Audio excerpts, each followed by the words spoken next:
Historic sheep, beef and deer breeding and finishing farm Stonyhurst is run by the 5th and 6th generations of Douglas Cliffords. They use tools such as Farm IQ and EID technology to continuously improve their management strategies. In 2017, the partnership won the Balance Farm Environment Award's Supreme Award for the Canterbury region. I'm 6th generation back here on the farm. So 1850 it was settled by my ancestors, and the farm's in partnership with my father John and his brother Peter, and they've been farming here together for nearly 40 years now. And I returned home with my wife 6 years ago. So before that, I'd been banking for 6-7 years around the country. We run it on pretty traditional philosophies, but we try and add a pretty modern technological touch to all of that. All stock on farms, all EID tagged, and we've got a pretty good database set of how stock are performing. And then more in recent times, we've started to getting a little bit more focus into the contract base with meat and meat sales and things like that as well. And having a connect to the industry is important to us, and we love nothing more than meeting the customers and coming out on farm and seeing what we're doing. Today we've just started on our annual TB testing of all our cattle. We'll do about 700 head of cattle today, cows, yearlings and everything else. The cows on this farm are there as a breeding animal predominantly. Their role is to produce the best animal, best calf that we can possibly get. So they get looked after pretty well, but we aim to wean heavy calves to turn them off early in the spring at sort of 15 months old at finished weights. The cattle policy we adopted 20 years ago is we actually keep most of the males as bulls, which gave us some options when we did have some TB issues, and just not having to quite get those quite so high prime weights when store sales were an option.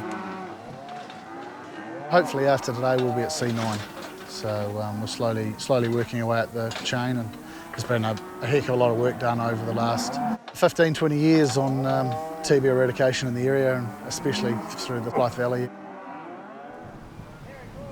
We prioritise our stock on condition and rotate greys accordingly. So we carry a lot of lambs through into the winter, which sort of ups our stocking rate for a lot of that summer and autumn period. So we are usually quite intensively stocked through that period, and basically just use ewes to clean up pasture, getting it ready for the late winter.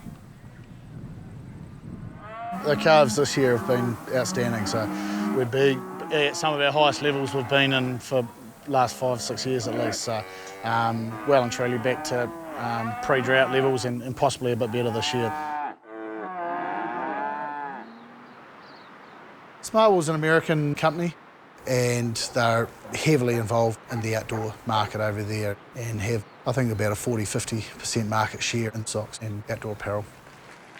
So we're trying to fit the market into Smartwool contracts, which is capped at 25.5 micron. So this has sort of probably been a more traditional where we've been at, probably in that 26.5 micron, slightly stronger. And where we're moving forward to is we're moving into slightly finer, into Smartwool socks, and working our way into the finer 23-24 end apparel lines. Having the assurity of our wool income and things like that has helped us with a lot of our investment into technologies like EID and things like that, where we know we have got a fixed return at the other end, that we can budget confidently going forward that we'll have a set amount of income from our wool check, at least anyway. So all ewes are obviously tagged and all fleeces are recorded, so we can at least get information from animals that are performing for fleece weights, for microns and things like that, and we can use them for our breeding operations, or we can use them more for a commercial sort of terminal type sort of operation if we're trying to use that animal as a meat breed. Well, in the last 4 or 5 years we've been involved in a breeding syndicate with 5 other fine wool studs throughout the South Island, and we've just been aiming to breed a fit-for-purpose sheep for wool markets, but also for meat markets, and essentially trying to find an animal that can compete both in the finishing country, but also in the more extensive country around New Zealand, both North and South Island. Hey, Harry, talk. We're sort of aiming for a 140% weaning, clipping 4 or 5 kilos of wool with sort of $15+ wool. If we can make a ewe consistently earning $200 to $300 a year, that is the ultimate, then we believe we've really got something that's quite competitive in the market. We have been involved historically with products such as Celea. We're currently selling lamb through Fern Farms with their antibiotic-free programs and things like that. And that's the focus on the grass-fed and antibiotic-free and hormone-free. And I suppose animals running in what we call a natural environment, but what can be perceived around the world as being almost unique. I think ultimately going forward, I suppose it's a bit of a cliche, but we really want to be dealing with the top 1%. We want to be dealing in a premium product. It would be nice to remove ourselves from a commodity product and really have a high-end product that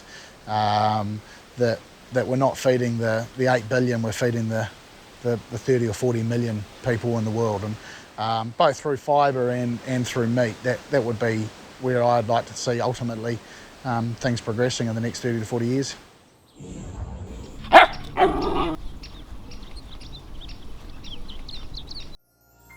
This program was made with funding from New Zealand On Air.